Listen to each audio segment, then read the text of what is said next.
मैं Paltu Prasad Srivastava, an advocate, registered with bar council of Maharashtra and Goa.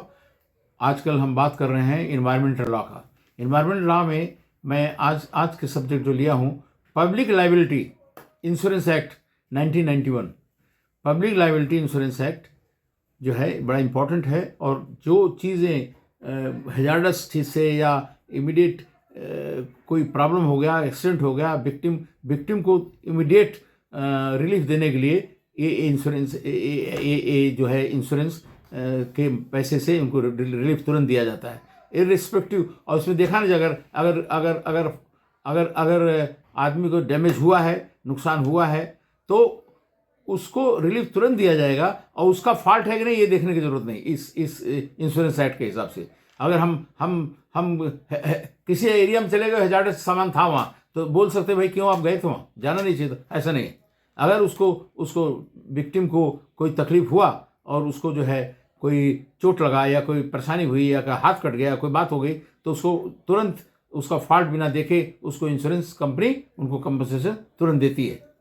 Number 2 है कि मैंडेटरी है ये कि जो कंपनी हैजार्डस चीज़ रखेगी या बनाएगी, बेचेगी, जो भी करेगी, उसको वहाँ जो आदमी है, जो लोग कनेक्टेड हैं, उनको insurance policy public liability policy लेनी ही पड़ेगी। ये कंपलसरी है। ये कंप्लाइंस नहीं करेगा तो उसके कंपनी के खिलाफ या इंडिविजुअल के खिलाफ एक्शन हो जाएगा।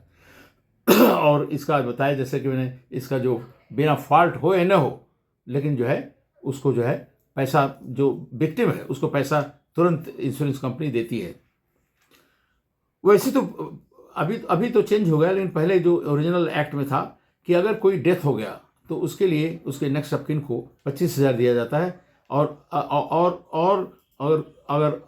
और कम पैसा दिया जाता है जिसका ग्रेवियस हर्ट हुआ या हर्ट हुआ, और उसके लिए उनका फुल मेडिकल खर्चा भी कम ये जो इंश्योरेंस कंपनी उठाती थी। ठीक है। अब इसको क्लेम प्रोसेस करने के लिए जिम्मेदारी किसकी है? कौन करेगा? इंडिविजुअल नहीं करेगा, नहीं तो इंश्योरेंस कंपनी करेगी। कौन करेगा? डिस्ट्रिक्ट मजिस्ट्रेट, डिस्ट्रिक्ट कलेक्टर जो है इसका फॉर्म भरेगा, प्रोसेस करेगा वेरी स्पीडली हैं, और प्रोसेस करके डिस्ट्रिक्ट कलेक्टर जो है वो विक्टिम को पैसा दिलवाएगा जल्दी से जल्दी हैं।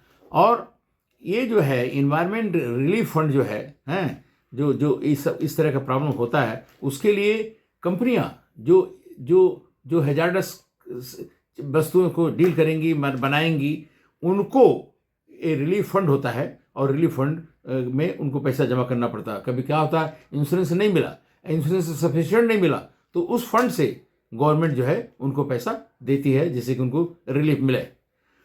नॉन कंप्लायंस अगर करेगा कोई कंपनी हो या कोई इंडिविजुअल हो, जो भी हो, जो हैजार्डस चीज़ से हैंडल कर रहा है, देख रहा है, अगर उसमें अगर ये सब चीज़ों का कंप्लायंस नहीं किया, इंश्योरेंस नहीं करवाया है, और ये इस एक्ट के अंदर हैं, तो उसके लिए खाली पेनल्टी पैसा नहीं है, जेल भी हो जाएगी, उसकी जेल हो जाएगी। इसलिए बड़ा केयरफुल रहना पड़ता है। और इस पब्लिक लाइबिलिटी इंश्योरेंस एक्ट 1991 के अंदर अगर जो भी कंप्लायंस है उसको करना ही है, और नहीं करेगा तो उसके लिए लाइबिलिटी हो जाएगी उस कंपनी को, जो कंपनी इस तरह का चीज़ें हैंडल कर रही है, और जो है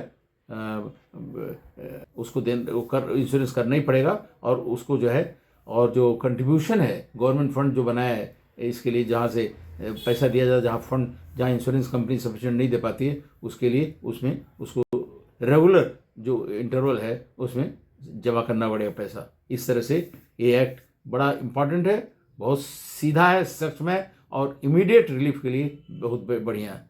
thank you very much for watching.